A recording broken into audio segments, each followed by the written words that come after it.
பைபிளை கையில் எடுத்துக்கொள்வோம். அதோடு கூட சேர்த்து பைபிள் பேன், ஸ்கேல், நோட் புக்கை கையில் எடுத்துக்கொள்வோம். ஆண்டவர்கிட்ட ஒரு சின்ன ஜெப விண்ணப்பத்தை ஏறெடுப்போம். பேசும் ஆண்டவரை அடியேன் கேட்கிறேன் என்ற ஒரு ஜெபத்தையும் நாம் ஏறெடுப்போம். எல்லார் கையிலையும் Bible pen, scale, note book எடுத்துட்டிங்களா? So God is good. கர்த்தர் நம்ம எல்லோரையும் ஆசீர்வதிப்பாராக. Praise the Lord. Alright, welcome to Praise Emmanuel Assembly. It is Mother's Day today. To our online viewers, I want to welcome all of you. If you are a mother, if you are a woman, I want to wish you the best on Mother's Day. Happy Mother's Day. Alright, பிரியமானவர்களே, நம்முடைய Praise Emmanuel Assembly திருச்சபைக்கு நீங்கள் வந்திருப்பது எனக்கு மகிழ்ச்சி. இன்றைக்கு நான் தேவனுடைய செய்தியை உங்களுக்கு அறிமுகப்படுத்தும்படிக்கு நான் விரும்புகிறேன். நான் எடுத்திருக்கிற வேத பகுதி மத்தேயு 15வது அதிகாரம். மத்தேயு 15வது அதிகாரம் வசனம் 21 துவங்கி 28 வசனம் வரையிலும். And our topic will be a mother who never gives up. ஒரு போதும் பின்வாங்காத தாய் என்ற ஒரு செய்தி உங்களோடு கூட நான் பகிர்ந்து கொள்ள இருக்கின்றேன். So God bless all of us. ஒரு நாளும் பின் வாங்கவே மாட்டாள் தாய் ஆனவள் என்று நாம் இன்றைக்கு கற்றுக்கொள்ளப் போகிறோம். கர்த்தருக்கு மகிமை. ஆமென் சொல்லுவோமா? என்னோடு கூட சேர்ந்து ஒரு சின்ன ஜெபம் ஏறெடுத்துருவோம். எல்லாரும் ஜெபிப்போம். அன்பின் ஆண்டவரே, எங்கள் மத்தியிலே பேசுகிற எங்கள் அன்பின் தேவனே, உமக்கு நன்றி என்று சொல்லுகிறோம். பேசும் ஆண்டவரே, அடியேன் கேட்கிறேன் என்று எங்களை தாழ்த்துகிறோம். ஆண்டவரே, இன்றைக்கு மதர்ஸ் டே என்றபடியினாலே எங்கள் எல்லாரோடு கூட நீர் பேசுவீராக. இயேசுவின் நாமத்திலே ஜெபிக்கிறோம் நல்ல பிதாவே, ஆமீன். ஆல்ரைட், நீங்கள் மத்தேயு 15வது அதிகாரத்தில் 21 வசனம் துவங்கி 28 வசனம் வரையிலும் இந்த வேத பகுதியை நீங்கள் பார்த்துருப்பீங்க. தீரு சீடோன் என்று சொல்லப்படுகிற பகுதியில் இருந்து, அப்படி என்றால் இவள் ஒரு யூத பெண் அல்ல, இவள் ஒரு புறஜாதி. ஒரு பெண் ஆனவள் இயேசு இடத்திலே வருகிறாள் என்று நாம் கற்றுக்கொள்கிறோம். ஒரு பெண் ஆனவள் அல்லது ஒரு தாய் ஆனவள் இயேசு இடத்திலே வருகிறாள். பிரியமான கர்த்தருடைய பிள்ளைகளே, இன்றைக்கு நான் எடுத்திருக்கிற அடிப்படையான வசனம் 28. நீங்கள் கவனிக்கும்படிக்கு உங்களை நான் அன்போடு அழைக்கிறேன். இயேசு இந்த ஸ்திரீயை பார்த்து உரைத்த வார்த்தையை மட்டும் உங்களுக்கு சொல்லுகிறேன், என்னை கேளுங்கள். A woman, oh woman, great is your faith. Let it be to you as you desire. ஸ்திரீயே, உன் விசுவாசம் பெரிது, நீ விருப்பம் படுகிறபடி உனக்கு ஆக கடவது என்றார். ஆமேன். இயேசு இந்த பெண்ணை பார்த்து உன் விசுவாசம் பெரிது என்று சொல்லி நீ விரும்புகிறபடி ஆகட்டும் என்று இயேசு கூறினார். என் பிரியமான தேவனுடைய பிள்ளைகளை, உங்களுடைய பைபிளை நீங்கள் எடுத்திருக்கிறீங்க, பேன் எடுத்திருக்கிறீங்க, எழுதி குறிப்பு வைத்து கொள்ளுங்கள். நீங்கள் குறிப்பு வைக்கும்போது வசனத்தை கோடிட்டு கொள்ளுங்கள். இந்த வார்த்தை, இயேசு அவளை பார்த்து, ஸ்திரீயே, உன் விசுவாசம் பெரிது என்று சொன்னார். ஆமென். நீ வேண்டிக் கொண்டபடியே ஆகட்டும் என்று சொன்னார். அல்லேலூயா. கர்த்தருக்கு மகிமை. இன்றைக்கு நாம் இதை என்ன செய்ய போகிறோம்? கொஞ்சம் கற்றுக்கொள்ள பிரயாசம் எடுக்க போகிறோம். ஓகே, முன்னுரையாக as an introduction I want to talk about mothers. ஒரு தாயுடைய அன்பு இன்றைக்கு இருந்து நாளைக்கு இல்லை, அப்படி ஆகாது. ஒரு தாய் எப்போதும் அவள் நேசிக்கக்கூடியவள். A mother is an important character in every home. She never stops loving.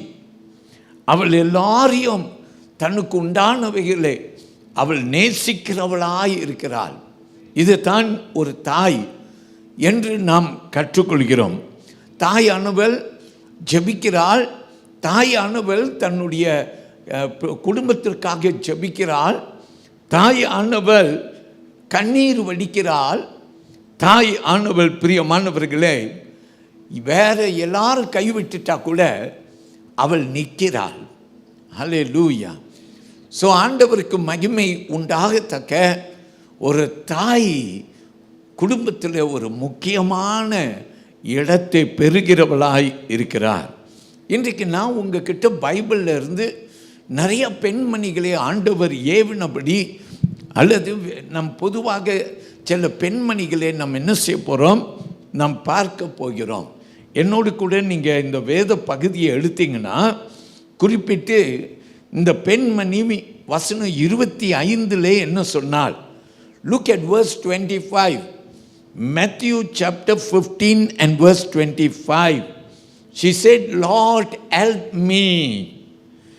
அவள் வந்து, ஆண்டவரே எனக்கு உதவி செய்யும் என்று அவரை பணிந்து கொண்டாள் என்று வேதவசனம் சொல்கிறது. ஆமேன் சொல்லுங்கள். ஹல்லேலூயா.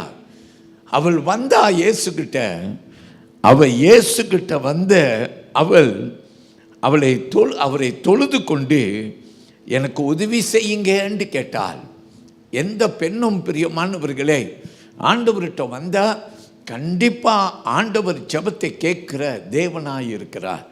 அல்லேலூயா சொல்லுவோம். அல்லேலூயா. ஸோ தேவனுக்கு மகிமை. இந்த வேத பகுதியை கொஞ்சம் வசனம் 21 8 வரைக்கும் வாசித்து கொள்ளுங்கள். ஏன்னா இன்றைக்கு நாம் இந்த பகுதியில் தியானிக்கும் போது உங்களுக்கு ரொம்ப பிரயோஜனமாய் இருக்கும் என்று நான் அறிந்து ஆண்டவருக்கு நன்றி சொல்கிறேன். ஆமீன். இயேசு எங்கே வருகிறார்? தீரு சீடோன் என்ற ஊருக்கு வருகிறார். அங்கே பிரியமானவர்களே ஒரு கானானிய பெண் என்று வேத வசனம் சொல்லுகிறது. அவளுடைய பிள்ளை அவள் பிசாசினால் பாதிக்கப்பட்டு இருந்தாள். யோசித்து பாருங்க, எவ்வளோ சிரமம் பெற்றிருப்பாள். பிசாசால் பாதிக்கப்பட்ட அவளுடைய மகள் என்று சொல்லி அங்கு வேத வசனம் நமக்கு கற்றுக் கொடுக்கிறது. ஆமேன் சொல்லுவோம். அல்லேலூயா. அதனால தான் அவள் இயேசுவிடத்திலே வருகிறாள். அப்படி என்றால் கொஞ்சம் நம்ம கற்பனை பண்ணி பார்க்கணும். இந்த தாய் ஆனவள் என்னென்னமோ செய்து பார்த்துட்டாள். கண்டிப்பாய் மந்திரவாதிகளை நாடி இருப்பாள், மருத்துவத்தை நாடி இருப்பார். அங்கே போய் பார், இங்கே போய் பார், இந்த தெய்வத்தை போய் பார், அந்த தெய்வத்தை போய் பார், எல்லாவற்றையும் யார் என்ன சொன்னாலும் எல்லாவற்றையும் கேட்டு அவள் என்ன செய்திருப்பாள்? அவள் செயல்பட்டு இருந்திருப்பாள். ஆனால் திடீரென்று கேள்விப்படுகிறார், இயேசு வருகிறார், இயேசு வருகிறார். அவர் அற்புதம் செய்கிறவர். அநேக அற்புதங்கள் இயேசு செய்ததை குறித்து இவள் கேள்விப்பட்டிருந்திருப்பாள். அதனால் இவள் நினைத்தா, நான் எல்லாவற்றையும் முயற்சி செய்துட்டேன், இந்த இயேசுவை குறித்து நான் கேள்விப்படுகிறேன், இந்த இயேசு சுகம் கொடுக்க முடியுமா, இந்த இயேசு சுகம் கொடுக்க கூடுமோ என்ற எண்ணத்தோடு அவள் தனக்குள்ளார ஒரு விசுவாசத்தை வளர்த்தவளாய் அவள் வந்திருக்கிறார். அல்லேலூயா. பிரியமான கர்த்தருடைய பிள்ளைகளே, வசனம் 23 கவனியுங்கள். அங்க வசனம் நமக்கு சொல்லுகிறது, அவர்கள் என்ன செய்ய பிரயாசம் எடுத்தார்கள்? சீஷர்கள் அவளை போகும்படிக்கு அவளை துரட்டினார்கள் என்று நாம் பார்க்கிறோம். ஆனாலும் அவள் என்ன செய்தாள்? அவள் போகவில்லை. காரணம் என்ன? நான் எல்லாவற்றையும் நாடிவிட்டேன், மருத்துவத்தை பார்த்துட்டேன், நான் பல தேவர்களை பார்த்துட்டேன், பணம் செலவு பண்ணிட்டேன், எல்லாம் செஞ்சிட்டேன், எனக்கு ஒன்றும் பதில் கிடைக்கல. ஒரே வழி தான், இயேசு என்று வந்துட்டார். அவள் கண்டிப்பா இயேசு செய்த அற்புதங்களை அவள் அடிக்கடி கேள்விப்பட்டிருந்திருப்பாள். ஒருவேளை இந்த இயேசு என் ஊருக்கு வருவார் என்றால் என் மகளுக்கும் சுகம் கிடைக்கும் என்று ஏங்கி இருந்திருப்பாள். நான் விசுவாசிக்கிறேன், இவள் இயேசுவை குறித்து கேள்விப்பட்டபடியினாலே இவளுக்குள்ளார ஒரு விசுவாசம் வந்து விட்டது. இயேசு இடத்திலே தான் என் மகளுக்கு என்ன உண்டு?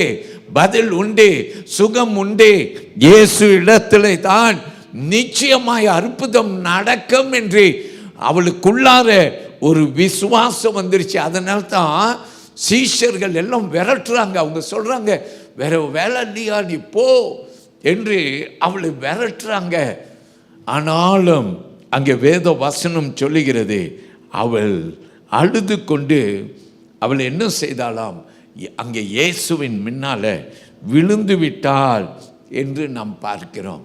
விடாதே பிரியமான கர்த்தருடைய பிள்ளையே, ஒரு வட்டி ஜெபம் பண்ண, சர்ச்சுக்கு ஒரு வட்டி வந்த, ஆண்டவர்கிட்ட கேட்ட, நீ வீட்டுக்கு போயிட்ட, ஒன்றும் நடக்கலை, விடாத ஆண்டவரை அண்டிக்கொள், ஆண்டவரை பற்றிக்கொள். அவர் அண்டே வந்தவர்களே வேதம் சொல்லுகிறது, அவர் ஒரு காலமே என்ன செய்ய மாட்டாராம்? தள்ளி விடவே மாட்டாராம். ஆமீன் சொல்லுங்க.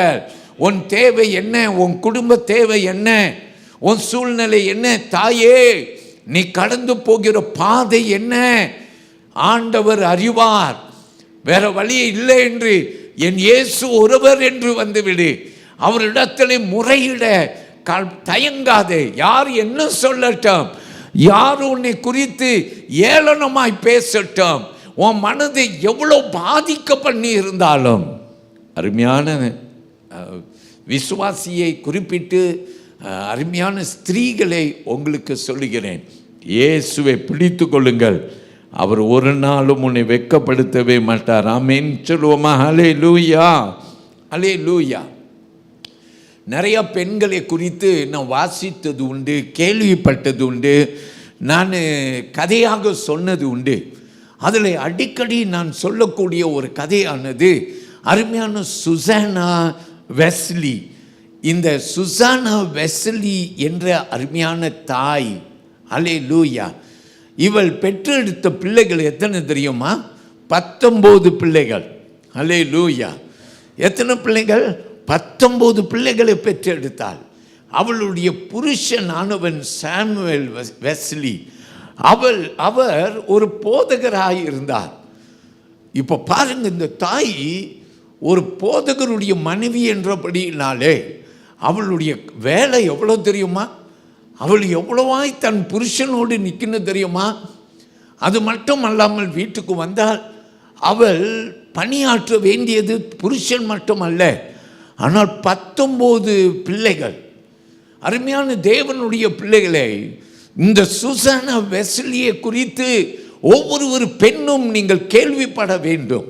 காரணம் என்னன்னா, இந்த சுசானா வெஸ்லி அவளுடைய புருஷனோடு ஊழியமும் செய்து கொள்ள வேண்டும், வீட்டு வேலையையும் கவனித்து கொள்ள வேண்டும். அதோடு கூட சேர்த்து அவள் பிள்ளைகளுக்கும் பணி செய்ய வேண்டும். அவள் பிள்ளைகளுடைய படிப்பை உட்கார்ந்து அவள் தான் காண்பாள். அடிக்கடி புருஷன் அவர் வெளியூருக்கெல்லாம் போயிடுவார். ஆனால் இவளோ தன்னுடைய பிள்ளைகளோடு உட்காருவாளாம். ஒவ்வொரு நாளும் தன் பிள்ளைகளோடு வேதத்தை கற்றுக் கொடுப்பாளாம். தனிப்பட்ட வகையில் ஒவ்வொரு பிள்ளைக்காக ஜெபம் பண்ணுவாளாம். அல்லேலூயா. கரங்களை உயர்த்தி எல்லாரும் ஒரு ஆமென் சொல்லுங்கள். ஒவ்வொரு பெண்ணும் கற்றுக்கொள்ள வேண்டிய ஒன்று என்னவென்றால், அவள் தன்னுடைய பிள்ளைகளுக்காக நேரத்தை செலவு செய்வாளாம். இப்போலாம் நம்ம ஒரு பிள்ளை 2 பிள்ளை வச்சிருக்கும் போதே உலகமே இடிகிற மாதிரி பேசுவோம், நேரம் இல்லைன்னு சொல்லுவோம். அவ்வளோ வேலை என்று நம் வேலை என்று காரணம் சொல்லுவோம். ஆனால் யோசித்து பாரு, 19 பிள்ளைகள், அத்தனை பிள்ளைகளையும் மேய்க்கக்கூடியவளாக இருந்தாளாம். இவ ஜெபம் பண்ணும்போது அவள் பிள்ளைகளுடைய ரட்சிப்புக்காக ஜெபம் பண்ணுவாளாம். என் பிள்ளைங்க என்ன செய்தாலும் பரவாயில்ல, ஆனால் என் பிள்ளைகள் ரட்சிக்கப்பட்ட பிள்ளைகளாக இருக்கணும். அல்லேலூயா. இன்னைக்கு நம்மளாம் என்ன சொப்பனம் காண்போம்? என் பிள்ளை பட்டதாரி ஆகணும், என் பிள்ளை ஒரு டாக்டர் ஆகணும், என் பிள்ளை ஒரு லாயர் ஆகணும். இப்படி நம்ம சொப்பனம் காண்போம், அது நல்லது. ஆனால் இந்த தாய்கிட்ட இருந்து நீ கற்றுக்கொள்ள வேண்டியது, என் பிள்ளை ஆண்டவர் சமூகத்திலே ரட்சிப்பை பெற்று இருக்க வேண்டும். எந்த தாய்க்கும், எல்லா தாய்க்கும் அந்த எண்ணம் இருக்கிறதா? உன் பிள்ளை ரட்சிக்கப்பட்டு இருக்க வேண்டும். சொல்லுங்கள் அல்லேலூயா. அருமையான தேவனுடைய பிள்ளைகளே, 19 பிள்ளைகளில் இவளுடைய பிள்ளைகளில் 2 பிள்ளைகள் ஜான் வெஸ்லி, சார்ல்ஸ் வெஸ்லி என்று சொல்லப்பட்டவர்கள் நல்ல ஊழியக்காரர்களாய் வந்தார்களாம். அதில் ஜான் வெஸ்லி ஒரு பிரசங்கியாராக இருப்பாராம். சார்ல்ஸ் வெஸ்லியை குறித்து சொல்லப்படுகிறது, அவர் கூட்டங்களை ஒழுங்கு செய்வார், நல்லா பாடுவாராம், கீர்த்தனை பாடல்களை பாடுவாராம். அவர் பாடினா அங்கே சபையிலே அவர் பாடலை கேட்டு அழுது கொண்டு உட்கார்ந்துருப்பாங்களா. யார் பெத்த பிள்ளை? Susanna Wesley. தவம் எடுத்து பெற்றவள், கண்ணீரோடு விதைத்தவள்.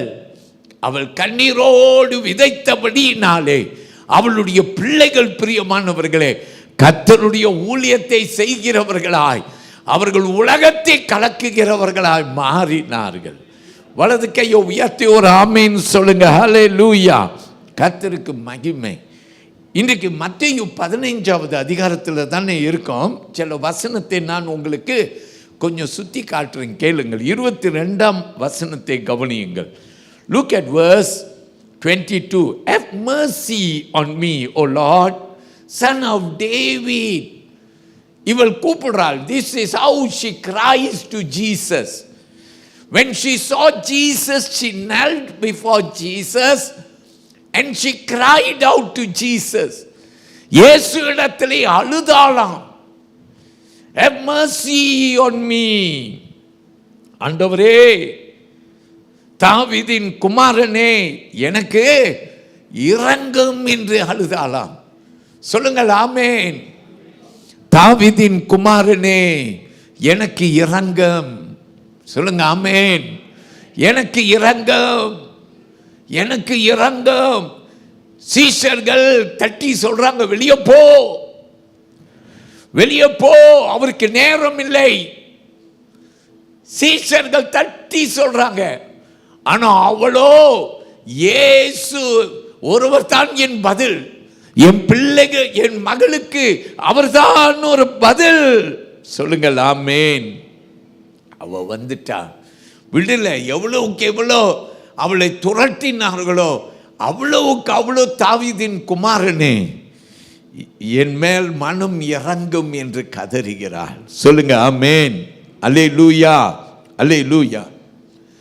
நான் என்ன அறிந்து கொள்கிறேன்றா, எல்லாத்தையும் அவள் போய் நாடினா கடைசியில் அவளுக்கு தெரிஞ்சிருச்சு, அவளுக்கு பதில் யாரிடத்தில் இருக்கு? இயேசு இடத்திலே. இன்றைக்கு நல்ல கிறிஸ்தவனாய் நீ இருக்கலாம், சில காரியங்களுக்கு உன் பதில் எங்கெங்கயோ தேடிக்கொண்டிருக்கிறாய், யார் யாரோ நாடிக்கொண்டிருக்கிறாய். ஆனால் ஆண்டவர் சொல்றார், உன் பதில் என்னிடத்திலே உண்டு. உன் பதில் யாரிடத்திலே உண்டு? இயேசு இடத்திலே உண்டு. இன்னைக்கு இந்த சபையிலே அமர்ந்து என்னை கேட்டுக்கொண்டு இருக்கிற கர்த்தருடைய பிள்ளையே, உன் பதில் இயேசு இடத்திலே இருக்கிறது. உன் பிள்ளைகளை எண்ணி புலம்பிக் கொண்டிருக்கிறியா? உன்னுடைய காரியங்களை எண்ணி புலம்புகிறியா? என்ன செய்வேன் என்று தெரியாம ராத்திரியிலே தூங்க முடியாமல் புலம்பிக் கொண்டிருக்கிறியா? உன் பதில் இயேசு இடத்திலே உண்டு. சொல்லுங்கள் அல்லேலூயா, அல்லேலூயா. இன்னொரு காரியம், அந்த வசனம் 22 நல்ல கவனியுங்கள். தாவீதின் குமாரனே, என் மேல் மனம் இறங்கும். அந்த வார்த்தை இருக்க, தாவீதின் குமாரனே. அல்லேலூயா. இவள் இயேசுவை யார் என்று அறிந்திருக்கிறாள்? தாவீதின் குமாரன். எல்லாரும் சொல்லுவோமா, இயேசு யார்? தாவீதின் குமாரன். ஏன்னா தாவீதின் வம்சத்தில் வந்தவர். அல்லேலூயா. பிரியமான தேவனுடைய பிள்ளைகளே, இது எதை காட்டுகிறது? எந்த நிமிஷம் இவள் தாவீதின் குமாரன் என்று சொன்னாலோ அது விசுவாசத்தை காட்டுகிறது. அவள் நம்பினாள். நாம் சொல்லுவோம் ஆமென். விசுவாசித்தால் நீதிமான் பிழைப்பான். விசுவாசியே நீ என்ன செய்யாதே, பதறாதே. ஐயோ ஐயோ ஐயோ ஐயோ, அடிச்சே பார்த்தா நீ ரொம்ப சோர்ந்து போய் இன்னைக்கு வரைக்கும் துக்கத்தில் இருந்து எழும்பாமல் இருக்கிறாய். அருமையான ஆண்டவர் உனக்கு சொல்லுகிற ஒரு வார்த்தை என்ன தெரியுமா? இன்னைக்கு கலங்காதே, இயேசுவை தெய்வமாய் தாவீதின் குமாரனாய் நீ நம்புவாய் என்றால் இயேசு உனக்கு பெரிய அற்புதம் செய்ய கூடும். ஆமென். அவன் என்ன தெரியுமா சொன்ன அந்த வசனத்திலே, தாவீதின் குமாரனே எனக்கே இறங்கம். ஆமென். அப்ப அந்த வார்த்தை இருக்க, எனக்கு இறங்கன்னு சொல்றாரு. எல்லாரும் சொல்லுங்க, கையை உயர்த்திக்கங்க. உங்க எனக்கு தெரியல உங்க நிலைமை என்ன, இன்னைக்கு என்ன சூழ்நிலையில வந்தீங்க? சரீர பலவீனத்தின் அழுத்தல்ல வந்தீங்களா? ஏதோ ஒரு துயரத்தில் வந்தீங்களா? ஆண்டவர்கிட்ட சொல்லுங்க, ஆண்டவரே எனக்கு இறங்க. இதை வாய் அளவில் சொல்லலாம், உள்ள அளவில் சொல்லலாம். வாய் அளவில் சொன்னா அது விசுவாசம் அல்ல. ஆனால் உள்ள அளவில் நீ சொன்னா அது உன்னுடைய விசுவாசத்தை வெளிப்படுத்துகிறது. இவ தாவீதின் குமாரனே எனக்கு இறங்க. ஆங்கிலத்தில் வசனம் சொல்லுது, have mercy on me. எனக்கு இரக்கம் காட்டுங்கப்பா, எனக்கு இரக்கம் காட்டுங்க. வேற யாரிடத்திலே நான் போவேன்? எல்லாரும் ஆமென் சொல்லுங்க. ஹல்லேலூயா. அவ எல்லாத்தையும் ட்ரை பண்ணிட்டா, பணத்தெல்லாம் செலவு பண்ணிட்டா. இப்ப இயேசுகிட்ட எப்படி தெரியுமா வந்திருக்கிறா? அவள் வேற வழியே இல்லாம வந்திருக்கிறா, உதவியற்று வந்திருக்கிறா. அல்லேலூயா. சில பேர் சர்ச்சுக்கு எப்படி தெரியுமா வருவாங்க? போய் ஜெபம் பண்ணி பார்ப்போம், ஏதோ நடந்துச்சுன்னா நல்லது, நடக்கலைன்னா அப்புறம் நமக்கு அங்கே ஒரு டாக்டர் இருக்கிறார், திரு டாக்டர் இருக்கிறார், கை ராசி doctor. First we try Jesus, then நம்பிக்கை ரொம்ப என்னமா தெரியுமா இருக்கும்? கை ராசி டாக்டர் மேலே இருக்கும். இயேசுவை சும்மா ட்ரை பண்ண வந்திருப்பாங்க. ட்ரை பண்ணுவோமே. ஆனால் இவளோ ஒரு அந்நிய ஸ்திரீ, கானானிய ஸ்திரீ. பிரியமான தேவனுடைய பிள்ளைகளை வேதம் சொல்லுகிறது, அவ சொல்லுகிற வார்த்தையில மதுரம் இருக்கு, அவ சொல்லுற வார்த்தையில ரகசியம் இருக்கிறது. அவள் தாவீதின் குமாரனே என்று சொன்ன நிமிஷமே விசுவாசமாயிருச்சு. எனக்கு இறங்கும் அப்படின்னு அவ கதறின அந்த வார்த்தை என்னத்தை காட்டுகிறது என்றால், திக்கற்றவள், திக்கற்றவள், நாதியற்றவள், கைவிடப்பட்டவள். நீ யாராய் வந்திருக்கிறாய் இன்றைக்கு? Who are you today? இயேசு மனம் இரக்கம் உள்ள தேவன். எல்லாரும் ஆமென் சொல்லுவோம். அல்லேலூயா. அவளுக்கு நம்பிக்கை இயேசுவால கூடும், இயேசுவாலே நடக்கும். ஆமென். நம்ம பாட்டெல்லாம் பாடுவோம், எல்லாமே மாறி போகும்னு சொல்லுவோம், ஆனால் ஒன்றுமே மாறாது. பாட்டு பாடுனா அவ்வளோதான் சூப்பராக பாடிட்டு இருப்போம். பிரியமான தேவ பிள்ளையே, ஏன் நான் அவ்வளோ நல்லா பாடுறேன், ஏன் இவளுக்கு அற்புதம் நடந்துச்சு எனக்கு அற்புதம் நடக்கலை அப்படின்னு நீங்கள் கேட்டீங்கன்னா ஒரே காரணம் பிரியமானவர்களே, விசுவாசம். ஆமேன். விசுவாசமாக பாடிப்பாரு. நீ எப்படி பாடுற இன்னைக்கெல்லாம் பாட்டு? நாவல வழியா விசுவாசம் உள்ளத்தில் இருந்து வரும். அல்லேலூயா. நான் எத்தனையோ பார்த்துருக்கிறேன். பிரசங்கம் செய்து கொண்டிருக்கும் போது சிலர் சுகத்தை பெறுகிறதை கண்டிருக்கிறேன். ஆனால் துதி நடத்தும் போது சுகம் கிடைக்கிறதையும் பார்த்துருக்கிறேன். அல்லேலூயா. துதிக்கும் போது எங்கே இருந்து துதிக்கினேன்? ரெண்டு வகையில் துதிக்கலாம். நாவளவில் துதிக்கலாம், உள்ளளவில் துதிக்கலாம். ஏன்னா கையை காட்டுங்க, நீங்கள் வாயில் சொன்னால் எனக்கு தெரியாது. நாவல அப்படின்னா நாவை காட்டுங்க, நீங்கள் நாவல தான் துதிக்கிற ஆளாக இருந்தா. ஆனால் இருதயத்தில் இருந்து துதிக்கிற ஆளாக இருந்தால் இருதயத்தை காட்டுங்க பார்க்கலாம். பாஸ்டர் உங்களுக்கு என்ன வேணும்? இருதயம் வேணுமா, உங்களுக்கு வாயு வேணுமா? நீங்கள் எதையும் சொல்லுங்கள். வாயுன்னு சொன்னால் வாயில் வைக்கிறேன், இருதயம்னு சொன்னால் இருதயத்தில் வைக்கிறேன். ரொம்ப அப்பாவி பசங்க நீங்களாம். அல்லேலூயா. பிரியமானவர்களே, நான் அல்ல, கர்த்தர் பார்க்கிறார். கர்த்தர் விரும்புகிறது என்ன தெரியுமா? இருதயம். இவ எங்கிருந்து விசுவாசத்தை வளர்த்து கொண்டானா? வாயில் அல்ல, இருதயத்தில். எல்லாத்தையும் பார்த்துட்டா எல்லாம் வேஸ்ட்டு. அல்லேலூயா. எல்லாம் சொல்லுங்க, எல்லாம் வேஸ்ட்டு. அல்லேலூயா. இயேசு ஒருவர் தான் பெஸ்ட். அல்லேலூயா. இயேசு ஒருவரால் எல்லாம் கூடும். ஆமீன். அதனால அவள் இயேசு இடத்துல வந்துட்டா. நான் ஒரு பைபிள்ல இருந்து 1 சாமுவேல் 1ஆம் அதிகாரத்தில் உங்களுக்கு அன்னாளை குறித்து நான் பேச விரும்புகிறேன். சரியா? நான் இங்கே நம்ம முதல் பாடம் இப்போ கற்றுட்ருக்குறோம்ல, mother who cries out to Jesus. அதுதான் இப்போ கற்றுக்கொண்டோம். இயேசுவை நோக்கி கதரும் தாய். இதைத்தான் நம்பர் 1 லெசன் 1 கற்றுக்கொண்டோம். ஓகே, இப்போ இயேசுவை நோக்கி கதறின இந்த கானானிய பெண். இப்போ நம்ம 2வது பார்க்க போகிறோம். அண்ணா 1 சாமுவேல் 1ஆம் அதிகாரம் 19வது வசனம். அந்த வசனத்தை நாம் வாசிக்க கேட்போம். சரியா? வாசிம்மா.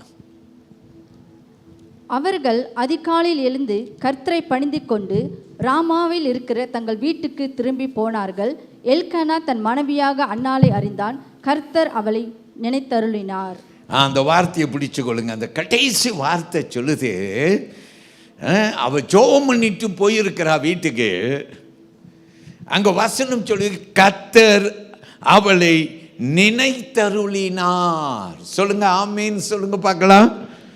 God heard a prayer and gave her Samuel. ஹல்லேலூயா. யாரெல்லாம் இங்கே சர்ச்சில் இருக்கீங்க தவம் எடுத்து பெற்றீங்கன்னு சொல்லுவீங்க? என் பிள்ளைய தவம் எடுத்து பெற்றேன் தெரியுமா? சில தாய் தகப்பன் இருக்கிறாங்க, குழந்தை கர்ப்பத்தில் வளர்ந்து கொண்டு இருக்கும்போது அந்த குழந்தையை ஜெபம் கையை வைத்து வைத்து ஜெபம் பண்ணியிருப்பாங்க. யாருக்கெல்லாம் இந்த பழக்கம் இருக்குது? பேசி இருப்பீங்க, சும்மா வயிறை தடுவி தடுவி, பேபி நல்லா இருக்கியா, பேபி எப்படி இருக்க, good morning baby, good night baby, இதெல்லாம் ஓகே, இதெல்லாம் விசுவாச வார்த்தை இல்லை. ஆனால் இயேசுவின் குறித்து பேசிட்டே இருந்திருந்த நீ பார் உன் பிள்ளை எப்படி இருப்பான்ட்டு. உன் பிள்ளை பிறக்கும் போதே தெய்வ பயத்தோ வந்த பிள்ளையாய் பிறப்பான். வலது கையை உயர்த்தி ஒரு ஆமீன் சொல்லுங்க. கர்ப்பஸ்திரீகள் யாரெல்லாம் இருக்கீங்க? யாரெல்லாம் கர்ப்பஸ்திரீ, நான் கர்ப்பஸ்திரீ என்று நீங்கள் நினைப்பீங்கன்னா நீங்கள் அன்னாளை போல ஜெபிக்கணும். ஆமேன். அண்ணா ஜெபம் பண்ணினால் ஆமேன். அல்லேலூயா. பைபிள் வசனம் சொல்லுகிறது, கர்த்தர் அவளை நினைத்தருளினார். அல்லேலூயா. ஃபாதர் பர்க்மன்ஸ் இந்த நினைவு கூறும் தெய்வமே அப்படி பாடினார். பாடுவோம் அந்த பாட்டை. நினைவு கூறும் தெய்வமே நன்றி. இப்பெல்லாம் ரொம்ப பாடுறதில்லை இந்த பாடல் இருக்குது. நிம்மதி தருபவரே நன்றி, நன்றி நன்றின்னு பாடுறார். இன்றைக்கி நம்மளாம் ரொம்ப நவீன பாட்டெல்லாம் ரொம்ப ஆசைப்படுறோம். நான் கொஞ்சம் ஓல்டு ஸ்கூல் ஆஃப் தாட்டு. எனக்கு ஃபாதர் பர்க்மன்ஸ் பாடல்னால் ரொம்ப பிடிக்கும். ஏன்னா அதில் வர வார்த்தைகள் இருக்குது தெரியுமா? நீங்கள் ஃபாதர் பர்க்மன்ஸ் பாடலை மனப்பாடம் பண்ணிட்டீங்கன்னு வச்சுக்கோங்களேன், பைபிளில் நிறையா பகுதிகளை மனப்பாடம் பண்ணினது போல மாறிடும். ஆமீன். ஸோ பாடுவோம் அந்த பாடல். நினைவு கூறும் தெய்வமே நன்றி, நிம்மதி தருபவரே நன்றி.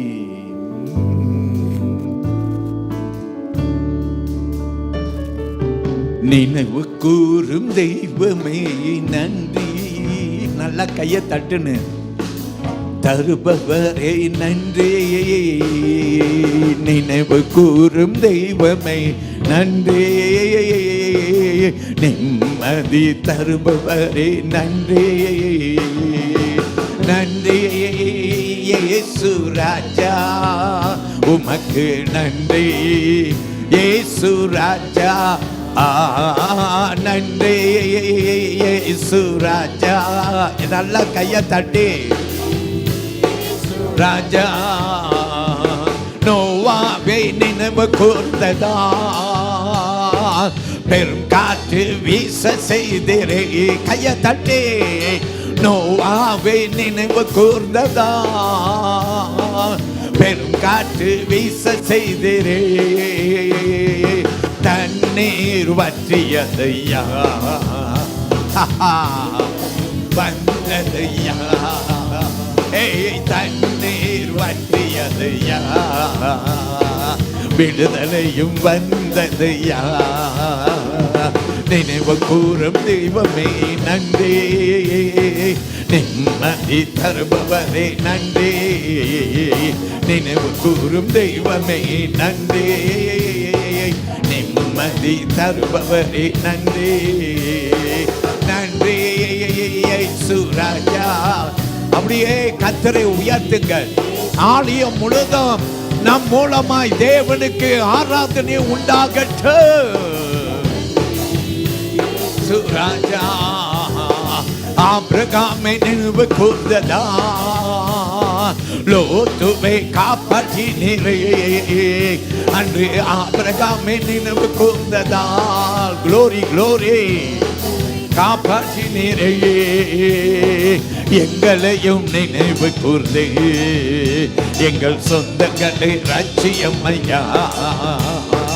எங்களையும் நினைவு கூர்ந்து எங்கள் சொந்தங்களை ரட்சியம் ஐயா. நன்றி இயேசு ராஜா, உமக்கு நன்றி இயேசு ராஜா. எவரிபடி நன்றி இயேசு ராஜா, உமக்கு நன்றி இயேசு ராஜா.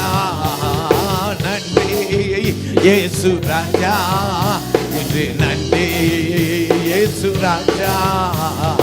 அந்நாளை நினைவு கூர்ந்ததால் சொல்லுங்க சொல்லுங்க.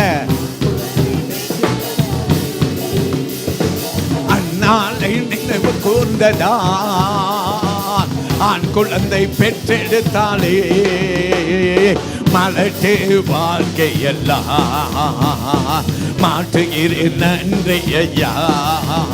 எங்கள் மலட்டு வாழ்க்கையெல்லாம் க்ளோரி.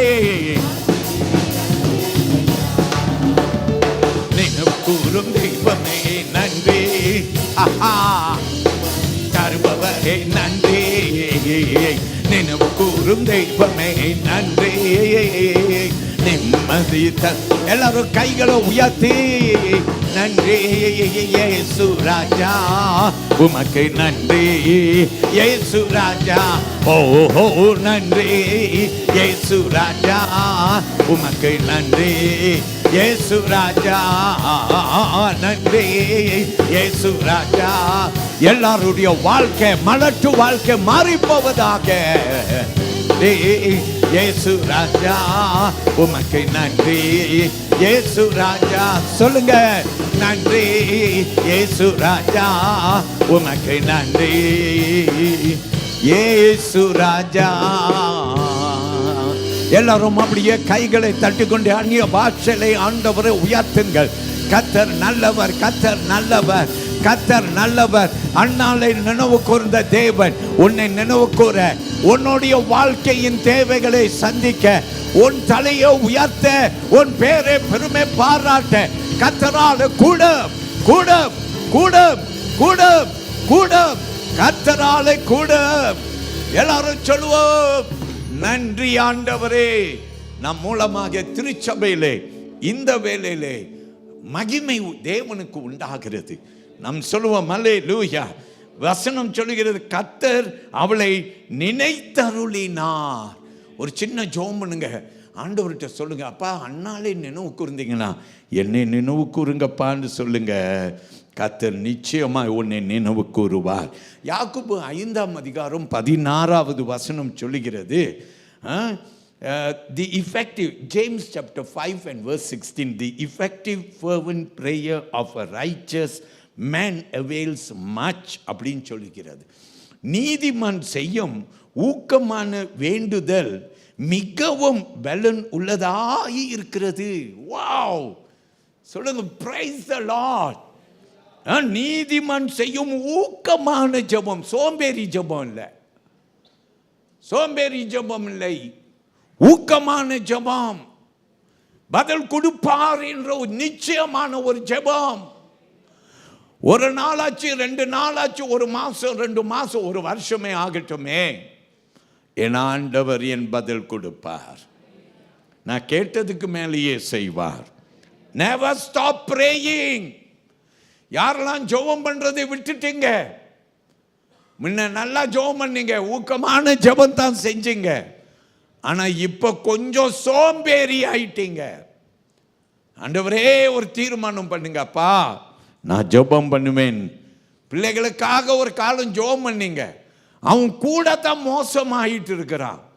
முன்னையாவது கொஞ்சம் பரவாயில்ல, என்னடா ஜெபம் பண்ணா மாறுவான்னு நினைச்சா அவன் இன்னும் மோசமாய் போயிட்டு இருக்கு. அதனால இனிமே ஜெபம் பண்ண மாட்டேன். என் அருமையான கர்த்தருடைய பிள்ளையை, ஜெபம் பண்ணு, ஊக்கமாய் ஜெபம் பண்ணுவோம். கண்ணீரை கர்த்தர் காண்கிற தேவனாய் இருக்கிறார். அல்லேலூயா, அல்லேலூயா. பிரியமான தேவ பிள்ளைகளே, ஒரு பெண்ணுடைய ஜெபம் குறிப்பிட்டு ரொம்ப முக்கியங்க. கர்த்தர் கேட்கிறார். 2வது காரியத்தை கற்றுக்கொள்ள போறோம். A mother who never gives up. ஒரு போதும் கைவிடாத தாய். மத்தேயு 15ஆம் அதிகாரம் வசனம் 23, 24வது வசனம். ஓகே, கேட்போம் அந்த வசனம் 23, 24. Look at Matthew chapter 15 verses 23 and 24. But he answered her not a word. And his disciples came and urged him, saying, Send her away, for she cries out after us. But he answered and said, I was not sent except to the lost sheep of the house of Israel. அவளுக்கு பிரதியுத்தரமாக அவர் ஒரு வார்த்தையும் சொல்லவில்லை. அப்பொழுது அவருடைய சீஷர்கள் வந்து, இவள் நம்மை பின்தொடர்ந்து கூப்பிடுகிறாளே, இவளை அனுப்பிவிடும் என்று அவரை வேண்டிக் கொண்டார்கள். அதற்கு அவர், காணாமற் போன ஆடுகளாக இஸ்ரவேல் வீட்டார் இடத்திற்கு அனுப்பப்பட்டேனேயே அன்றி மற்றபடி அல்ல என்றார். ஆமென் சொல்லுவோம். இங்க நீங்க பிடிக்க வேண்டிய வார்த்தை 23ஆம் வசனத்திலே, but he answered her not a word. அவளுக்கு பிரதியுத்தரமாக அவர் ஒரு வார்த்தையையும் சொல்லவில்லை என்று வேத வசனம் சொல்லுகிறது. ஆமென். அவர் அமைதியாய் இருக்கிறார். அல்லேலூயா. அவள் மட்டும் சீஷர்களுடைய வார்த்தையை கேட்டு அவள் எழுந்து போயிருந்தாள், அன்றைக்கு அவள் மகள் சுகம் பெற்றிருந்திருக்க மாட்டாள். ஆனால் பிரியமானவர்களே, இயேசு தாமதிக்கிட்டோம், பரவாயில்ல, ஆனால் நான் என்ன செய்வேன்? அவர் பாதத்திலே விழுந்து கிடப்பேன். She did not give up. யாரெல்லாம் கிவ் அப் பண்ணிட்டீங்க? போதும்பா, போதும், இனிமே இது குறித்து என்கிட்ட பேசாதீங்க, எனக்கு பிடிக்கல. அல்லேலூயா.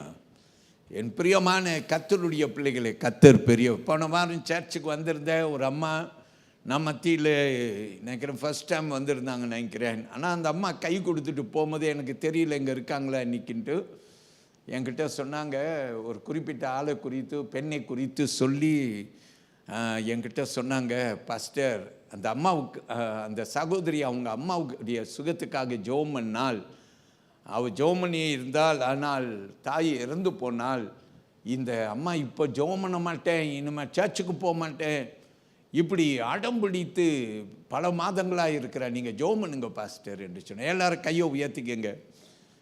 யாருன்னு எனக்கு ஞாபகம் இல்லை, ஆனால் ஏவப்பட்டு சொல்லுகிறேன், கர்த்தர் கண்டிப்பாய் அவர் கரத்தை நீட்டுவார், அவர் கரத்தை நீட்டுவார், அற்புதம் செய்வார். எல்லாரும் ஆமீன் சொல்லுங்க. தேவனுக்கு மகிமை உண்டாவதாக. வசனம் சொல்லுது, அவர் ஒரு வார்த்தையும் சொல்லலையாம். அல்லேலூயா. ஆனால் நீ என்ன செய்யணும்? விட்டுட்டு போகக்கூடாது, பிடிச்சிக்கணும், அங்கே இருக்கணும், அவர் பாதத்திலேயே இருக்கணும். அல்லேலூயா. பக்தன் ஒரு கீர்த்தனை பாடல் பாடினார், என்ன தெரியுமா? பாதம் ஒன்றே வேண்டும், இந்த பாரில் எனக்கு மற்றேதும் வேண்டாமும், பாதம் ஒன்றே வேண்டும். எல்லாரும் ஆமீன் சொல்லுங்க. பக்தன் என்ன சொன்னான்? உம்முடைய பாதம் ஒன்றே எனக்கு போதும், வேற ஒன்றும் எனக்கு வேண்டாம். அதனால ஆண்டவரை பற்றி இறுக்கமாய் பிடித்து கொள்வோம். ஆண்டவர் ஒரு நாளும் அவர் பிள்ளைகளை கைவிட மாட்டார். மோனிகா என்று ஒரு தாய் இருந்தார். உண்மையாக வரலாறுல மோனிகா என்று சொல்லப்பட்ட ஒரு அருமையான தாய். இந்த தாய்க்கு ஒரு குமாரன் ரொம்ப மோசமான குணம் படைத்தவனாக மாறிவிட்டான். அல்லேலூயா. ரொம்ப ரிபேலியஸ். எதிர்த்து அம்மா ஒன்று சொன்னாத பாருங்க. முதல்ல பார்த்தீங்களா நோவாண்டு ஒரு பையன் பார்த்தீங்களா? அம்மாவை எனக்கு ஆச்சரியம் ஆயிடுச்சு. அல்லேலூயா. பிரியமான தேவ பிள்ளையை, இந்த நோவா அவங்க அம்மாவை எவ்வளோ நேசிக்கிற பையன் தெரியுமா? கட்டி பிடிச்சிட்டே தான் நடக்கிற பையனாக இருக்கிறார். என்னடா நாடகத்தில் இப்படி போட்டார் அப்படின்னு கொஞ்சம் யோசித்தேன். நாமே பிரியமான கர்த்தருடைய பிள்ளைகளை, தேவனுக்கு மகிமை. நீங்கள் பார்த்தீங்கன்னா மோனிகா பிள்ளையை கர்த்தருடைய பிள்ளையை வளர்க்க பிரயாசம் எடுத்தா. ஆனால் அவனும் சில கெட்ட நண்பர்கள் கூட சேர்ந்து அவன் பழக்கங்களை மாற்றிக்கொண்டான். அவன் மாற்றிக்கொண்டது அல்லாமல் அவன் வீட்டில் அம்மாவை எதிர்த்து பேசுகிறவனா மாறிட்டான். யாரெல்லாம் பெற்றோர்களை எதிர்த்து பேசுகிறவர்கள்?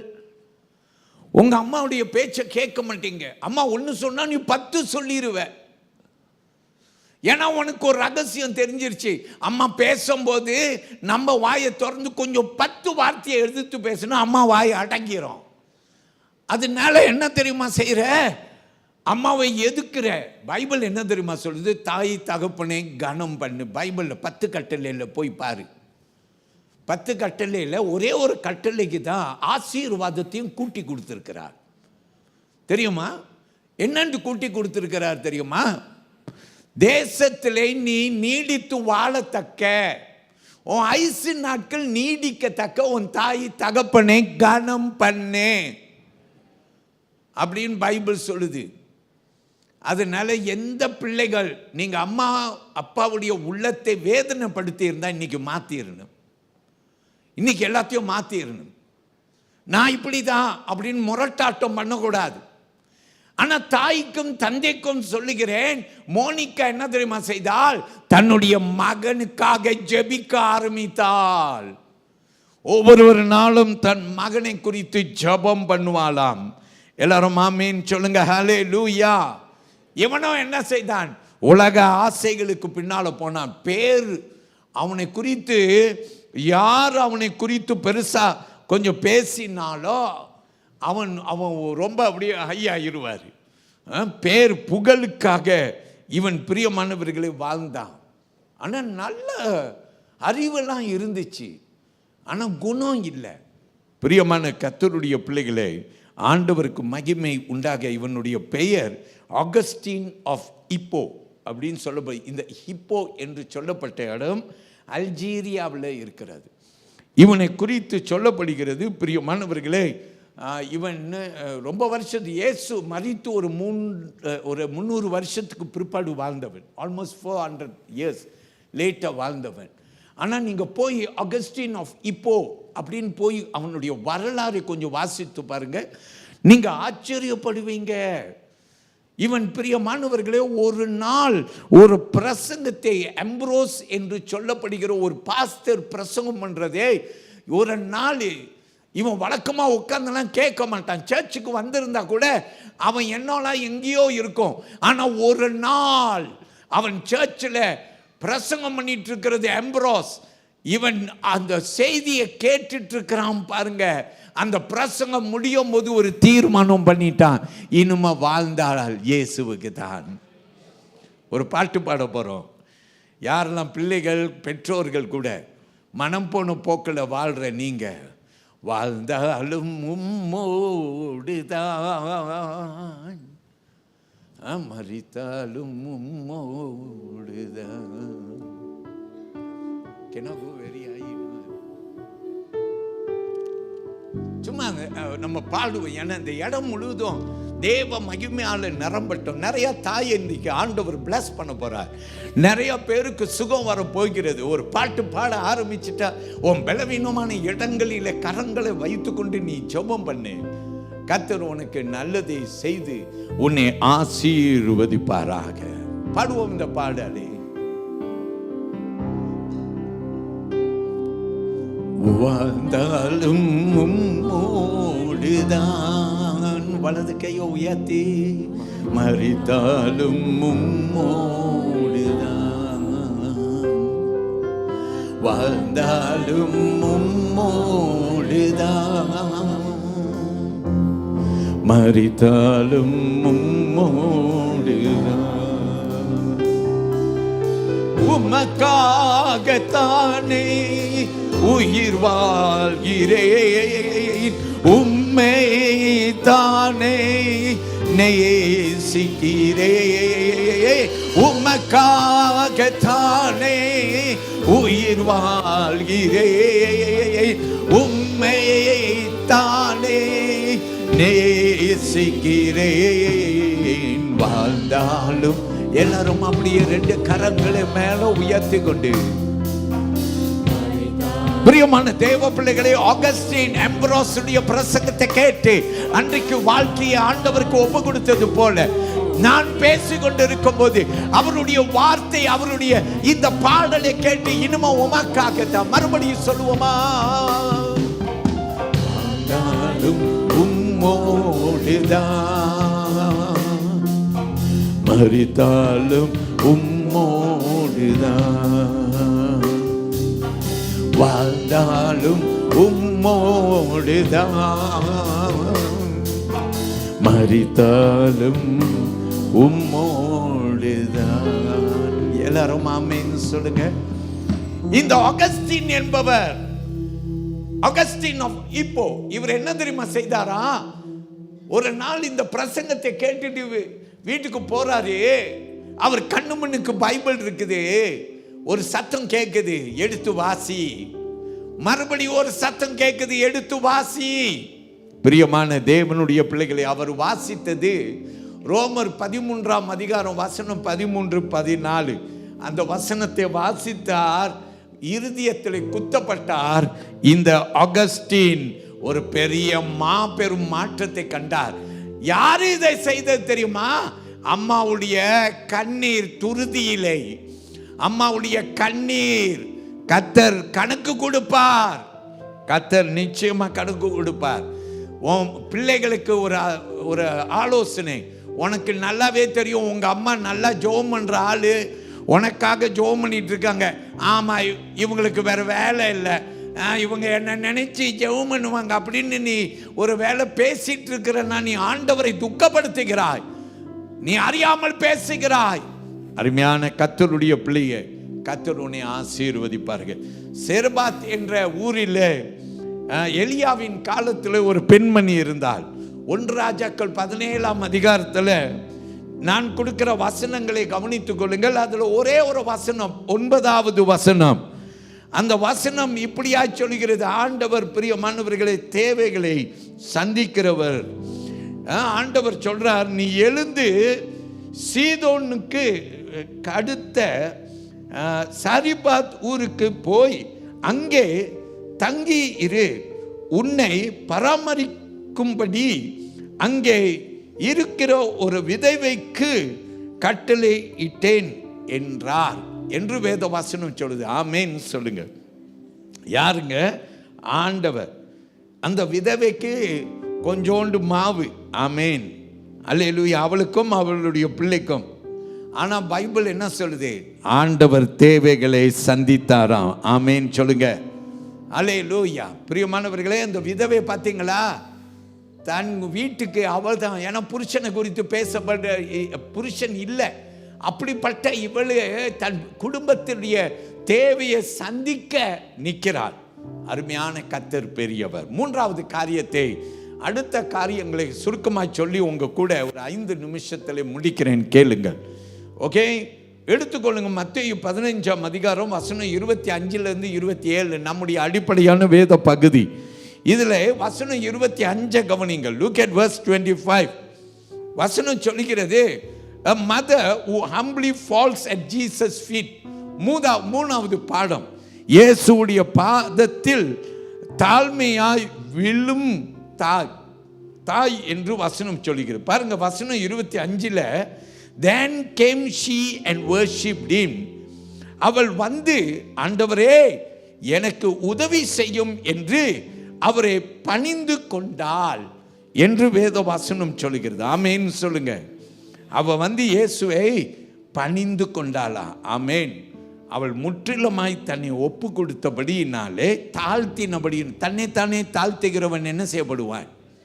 பைபிள் எல்லாம் நல்லா தெரிஞ்சவங்களா இருக்கீங்க, பைபிள் நல்லா தெரிஞ்சவங்களா இருக்கீங்க, பக்கத்தில் பார்த்து தலை ஆட்டுங்க, நல்லா சிரிச்சிட்டு. ஏன்னா தன்னைத்தானே தாழ்த்துகிறவன் என்ன செய்யப்படுவான்? நல்லா சத்தமா எல்லாரும் சேர்ந்து சொல்லுங்க. தன்னைத்தானே தாழ்த்துகிறவன், இன்னும் சத்தமா, தன்னைத்தானே தாழ்த்துகிறவன். பக்கத்தில் பார்த்து சிரிங்க. பார்த்தீங்களா, நம்மளுக்கு பைபிள் எவ்வளோ நல்லா தெரியுது. இப்போ என்ன பாருங்க, அதுபடி நடக்கிறீங்களான்னு கேள்வி கேட்குறேன். அதன்படி நடக்குன்னு ஆமேன் சொல்லுங்க. ஹல்லேலூயா, கர்த்தருக்கு மகிமை. ஜெகோபேட் என்று சொல்லப்பட்ட அருமையான மோசேவுடைய தாய். ஓகே, நான் ஆங்கில வார்த்தையில் சொல்கிறேன், நீங்கள் வசனத்தை எடுத்துக்கொள்ளுங்கள்.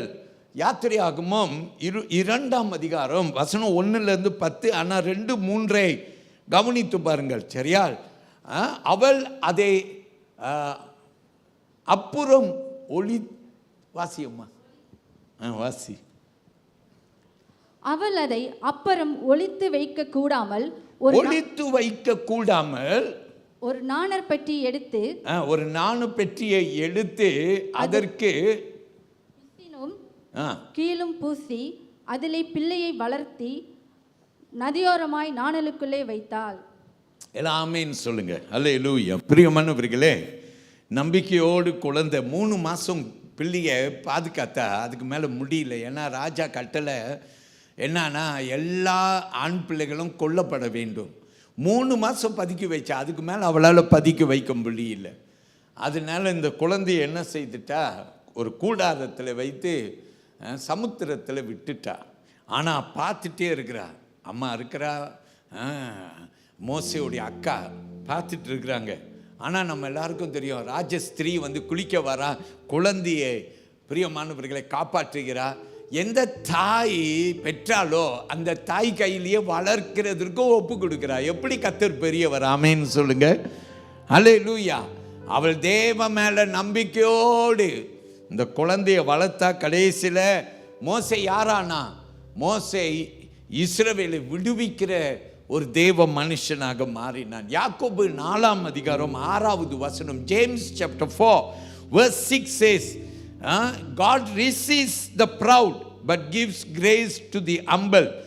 தேவன் பெருமை உள்ளவர்களுக்கு எதிர்த்து நிற்கிறார், தாழ்மை உள்ளவர்களுக்கோ கிருபை அழைக்கிறார் என்று சொல்லி இருக்கிறது. ஆமேன் சொல்லுங்க. ஹல்லேலூயா. சோ தன்னைத்தானே தாழ்த்துகிறவன், சத்தமா சொல்லுங்க, உயர்த்தப்படுவான். 4வது காரியத்தை நான் சுருக்கமாய் சொல்லி ஜெபம் பண்ணுவோம். வசனம் 28 கவனிங்கள். Look at verse 28. A mother whose faith brings blessing. ஆசீர்வாதத்தை கொண்டு வரும் விசுவாசம் உள்ள தாய். இயேசு என்ன தெரியுமா சொல்றார் இந்த தாயை பார்த்து? ஓ woman, great is your faith. Okay, இயேசு சொன்னார், ஸ்திரியே உன் விசுவாசம் பெரிது. ஆமென். இயேசு புகழ்ந்தார். இன்னைக்கு எல்லா தாயும் இயேசு என்ன செய்கிறார்? புகழுகிறார். புகழ்ச்சியோடு விட்டுட்டு போறாரா?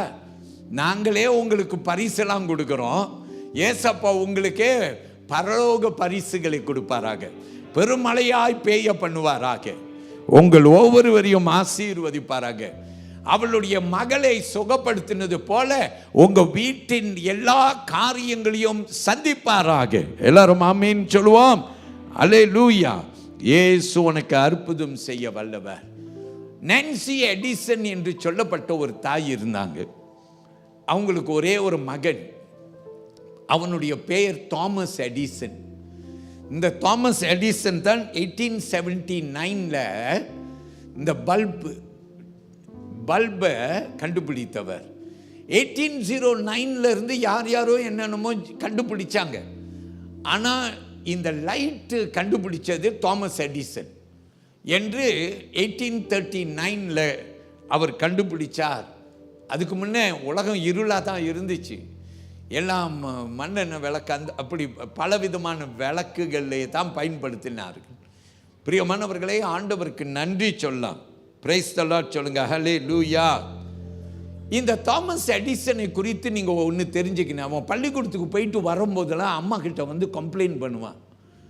அம்மாட்ட சொல்லுவான், டீச்சர் என்னை இப்படிலாம் திட்டுனாங்க, இப்படிலாம் திட்டுனாங்க. என்னன்னு திட்டுனாங்க அப்படின்னு கேட்டால், உனக்கு படிப்பே வராதரா, நீ ஏன்டா ஸ்கூலுக்கு வர, நீ ஸ்கூலுக்கு வராதரா. ஏன்னா இவன் படிப்பு காரியத்தில் அவ்வளோ மோசமாக இருந்தானா, அவ்வளோ மோசமாக இருந்தானா. சரியா? அதனால் டீச்சர்ஸ் எல்லாருமே அவனை பார்த்து சொன்னாங்களா, நீ உருப்பட மாட்டடா, நீ உருப்பட மாட்ட. சில பெற்றோர்களே இருக்காங்க, தங்கள் பிள்ளைகளை பார்த்து நீ உருப்பட மாட்டடான்னு சொல்லுவாங்க. அப்படி சொல்லவே கூடாது. இன்றைக்கி தாய் தந்தை உங்களுக்கு அந்த ஞாபகம் வந்தால் உடனே ஆண்டவர்கிட்ட சாரி சொல்லிடணும். பிரைஸ் தி லார்ட் சொல்லுங்க. பிரியமானவர்களே, தாமஸ் எடிசன் வீட்டுக்கு வராரா, அம்மா கிட்ட வந்து அம்மா மடியில் படுத்துக்குவானா, அம்மா கிட்ட சொல்லுவானா, டீச்சர் என்னை இப்படிலாம் திட்டுறாங்க. அம்மா அவனை தடுவி கொடுத்து சொல்லுவாங்களாம், டேய் நீ பெரிய ஆளா ஆவடா, நீ ரொம்ப அறிவாளிடா. அம்மா சொல்லுவாங்களா, டீச்சர் என்ன சொல்கிறாங்க, முட்டாள். வீட்டுக்கு வந்து அம்மா சொல்கிறாங்க, தட்டி கொடுத்து தடுவி கொடுத்து சொல்கிறாங்க, நீ அறிவாளிடா, நீ அறிவாளி. அல்லேலூயா. நீ நல்லா வருவ வாழ்க்கையில், அப்படி நீ பயப்படாத. அம்மா எப்போ பார்த்தாலும் அவனை தட்டி கொடுத்து ஆண்டவர் அன்பையும் பேசுவாளா.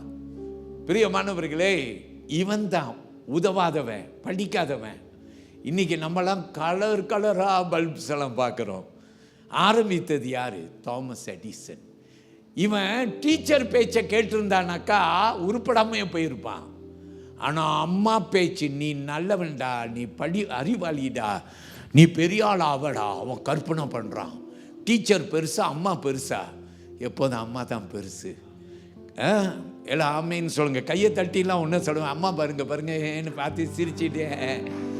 நீங்களாம் என்ன தெரியுமா நினைப்பீங்க, என் புருஷனுக்கு தெரிஞ்சா சரி, என் புருஷனுக்கு எல்லாம் இப்போ கேட்குறதெல்லாம் எப்படி இருக்குன்னா, என் புருஷனுக்கு தெரிஞ்சா சரி, என் புருஷனுக்கு தெரிஞ்சா சரி. அவருக்கு எங்கே புரியுது பாஸ்டர்? உங்களுக்கு புரியுது, அவருக்கு புரியுதா? இப்படி தான் கற்பனை. ஆனால் நான் என்ன சொல்கிறேன்னா, கொஞ்சம் மேலே போ. இன்னைக்கு ஆரம்பி. உன் பிள்ளையை குறித்து நீ திட்டிகிட்டே இருந்திருந்தனா, நீ உன் பிள்ளையை உயர்த்தி பேசு. கர்த்தர் உன்னை நிச்சயமாய் ஆசீர்வதிப்பார். நான் முடிக்கும் போது ஒரு தாயை சொல்லி நான் முடிக்கிறேன்னு என்னை கேளுங்கள். பிரியமானவர்களே, நமக்கு தெரியும் தீமோத்தேயுடைய அம்மாவும் பாட்டியும் சேர்ந்து, ரெண்டு பேருமா சேர்ந்து என்ன தெரியுமா செஞ்சாங்க? தீமோத்தேயுவுக்கு பைபிளை கற்றுக் கொடுத்தாங்க. 2 தீமோத்தேயு 1ஆம் அதிகாரம் 5வது வசனத்தில் பார்த்தா பவுல் சொல்கிறாரு, தீமோத்தேயுவே, உனக்குள்ளார இருக்கிற விசுவாசம் முதல்ல உங்கள் பாட்டிக்கிட்ட, லோயியா என்று சொல்லப்பட்ட பாட்டி. இப்போ உங்கள் அம்மா யூனிஸ், இப்போ அதை உனக்குள்ளார பார்க்குறேன். அல்லேலூயா. நல்லா கவனிங்க. எல்லா அப்பாவுக்கும் அம்மாவுக்கும் சொல்கிறேன், உங்கள் பிள்ளைய கொஞ்ச நேரம் வீட்டில் உட்காரும் போது அவன் நடக்கிறதும் அவன் பேசுகிறதும் எல்லாரையும் கவனித்து பாரு. ஒன்று அப்பா மாரி பேசுவான், இல்லாட்டி அம்மா மாரி பேசுவான். அப்பா முரட்டுக்காரனாக இருந்தால் இவனும் கொஞ்சம் முரடனாக தான் வருவான். அம்மா வளவளன்னு பேசுகிற ஆளா அப்படி இப்படின்னு இருந்துச்சுன்னா நீங்கள் பார்த்தீங்கன்னா அவனும் வளவளன்னு பேசிகிட்டு இருப்பான். நல்லா பாரு. நீ உன் பிள்ளைக்கு ஆண்டவரை குறித்து நீ கற்றுக் கொடுக்காம வளர்த்துருந்தன்னா நீ பார்த்தனா உன் சுபாவங்கள் எல்லாம் வந்துடும். அதனால யூனிஸ் மாதிரி மாறிடு. பவுல் பார்த்தாரு, பாட்டிக்கிட்ட இருந்துச்சு, பாட்டி அம்மா கிட்ட, இப்போ அம்மா பிள்ளைகிட்ட. அல்லேலூயா. நீ என்னத்தை உன் பிள்ளைகிட்ட கற்றுக் கொடுத்துருக்குற? சண்டைக்காரனாக வர்றதுக்கு கற்றுக் கொடுத்துருக்கிறியா? முரடனாக வர கற்றுக் கொடுத்துருக்கிறியா? நம்ம தாயை பாராட்ட போகிறோம். நான் கை உயர்த்தி நிற்க போகிறேன், எல்லா தாயும் மட்டும் எழுந்து நிற்க போகிறீங்க. அல்லேலூயா. பாருங்கள், தாய் குலத்திற்கு, அம்மா குலத்திற்கு திருமணமான அல்லது வயதில் மூத்த எல்லா பெண்களுமே, சரியா, you can be a mother or whoever you are, don't worry. Stand up in the presence of the Lord to give thanks to the Lord. உங்களை சல்யூட் பண்ணுறேன். பார்த்தீங்களா? எல்லா அப்பா அம்மார்களும் பிள்ளைங்களும் நினைக்கிறாங்க, எங்களையும் முன்னால் விட்டு சல்யூட் பண்ண விடுங்களேன். உங்கள் எல்லாரும் சார்புடைய எல்லா பெண்களுக்கும் சல்யூட். God bless you. இன்னைக்கு நீங்கள் உங்கள் பிள்ளைகளை கர்த்தருக்குள்ளார வளர்த்தீங்கன்னா அதோடைய லாபம் உங்கள் வீட்டுக்கு மட்டும் இல்லை, இந்த சபைக்கு. இங்கே இருக்கிற செல்ல பெண்கள், உங்கள் பிள்ளைகள், உங்கள் வயிற்றில் வளர்ந்த பிள்ளைகள் நாளைக்கு நம்ம சபைகளிலே பாஸ்டராக இருக்க போகிறாங்க. நாளைக்கு நம்ம சபையில் தூண்களாக இருக்க போகிறாங்க. நாளைக்கு நம்ம சபைகளை நடத்த போகிறாங்க. நம்புகிறவங்க கை உயர்த்தி ஆமென். எத்தனை பேர் இப்படி சொப்பனம் கண்டிருக்கிறீங்க? என் பிள்ளை என் குடும்பத்துக்கு மட்டும் இல்லை, சபைக்கு ஒரு பெரிய ஒரு கிருபையாக இருப்பாங்க. நம்ம எல்லாரும் எழுந்து நிற்க போகிறோம். ஓகே, பெண்களுக்காக அப்புறமேல நான் ஜெபம் பண்ணுறேன். ஆனால் பிரியமானவர்களை அப்படி எல்லாரும் எந்திரிச்சு நிற்போம். சீக்கிரமாக எந்திரிச்சு நிற்கிற ஒரு பழக்கம் வரணும். எல்லோரும் பேக்கிங் பண்ணுறதுக்கு பார்க்குறேன். நான் நிறைய பார்க்குறேன், பிரசங்கம் முடிஞ்சிருச்சுன்னா எல்லோரும் ரெடியாக பேக்கிங், பேக்கை பேக்கிங், ஜிப்பு போடுறீங்க, கோம் எடுக்கிறீங்க, கோம் பண்ணுறீங்க எல்லாம். அப்படின்னா பிரசங்கம் முடிஞ்சிட்டா சர்வீஸே முடிஞ்சிட்டா மாதிரி ஒரு எண்ணத்தில் சில பேர் எப்படி தெரியுமா இருக்கீங்க, எப்படா பாஸ்டர் எலும்புன்னு சொல்லுவார். எலும்பத்தான் சொன்னேன், இவர் எழுந்த உடனே நடப்பார். எங்கடா நடக்கிறாருன்னு பார்த்தா நேராக டோருக்கு போகிறாரு. பாருங்க, அங்கே ஒரு தம்பி போகிறாரு டோரில், நேராக டோருக்கு போகிறாரு. டோருக்கு போய்